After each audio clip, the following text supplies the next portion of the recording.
presidente Jair Bolsonaro fez 5 vetos que atingem o que os parlamentares consideram o coração da lei: a autonomia das agências e o combate à corrupção.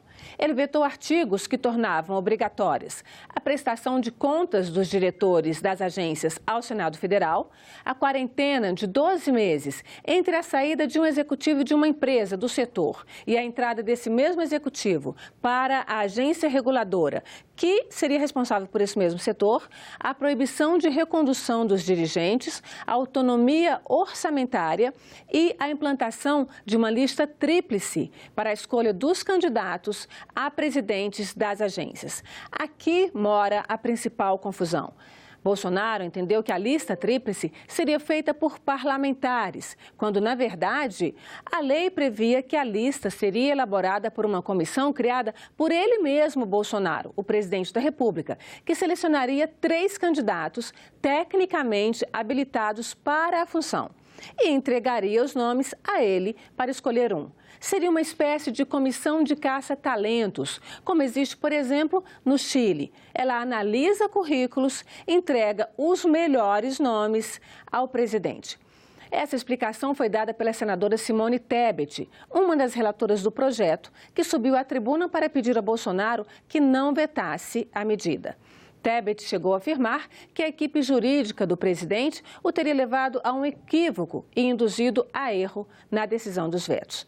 Essa opinião foi compartilhada pelos senadores do PSD, Nelsinho Trade e Harold de Oliveira, que são fortes e tradicionais aliados do governo. O senador da Rede, Randolfo Rodrigues, foi mais contundente. Ele afirmou que o veto só interessa a quem quer manter a política do toma lá da cá nas indicações para as agências. É preciso lembrar que essas agências foram criadas lá atrás, no governo Fernando Henrique, para regular a atuação das empresas que estavam recebendo a concessão de serviços públicos, como os de telefonia, energia elétrica, aviação, que foram privatizados. Hoje são 11 agências no total. Elas deveriam proteger o cidadão contra o abuso da força econômica pelos grupos privados, uma forma de a sociedade regular, tecnicamente, os serviços prestados pelas empresas.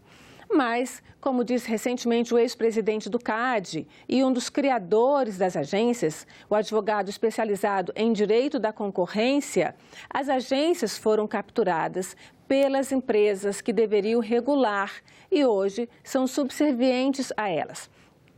Um exemplo disso que Rui Coutinho nos deu foi a decisão da Agência Nacional de Saúde, que criou uma participação obrigatória dos pagantes de planos de saúde nos custos dos serviços utilizados.